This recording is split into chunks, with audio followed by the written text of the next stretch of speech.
उल्कामुक राजा होता महाथोर, तयाची पत्नी होती सुंदर। नदी किनारी एकदा त्यांनी घातली महापूजा दोघांनी।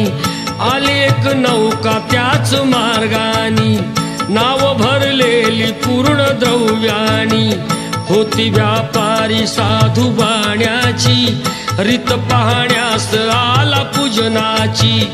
उल्कामुक त्यास बोले ऐकावे, व्रत नारायणाचे आचरावे। मनोइच्छित फळ मागावे, चरणी श्रीहरीच्या लागावे। घराशी आला वाणी परतून, तयाची पत्नी होती शीलवान।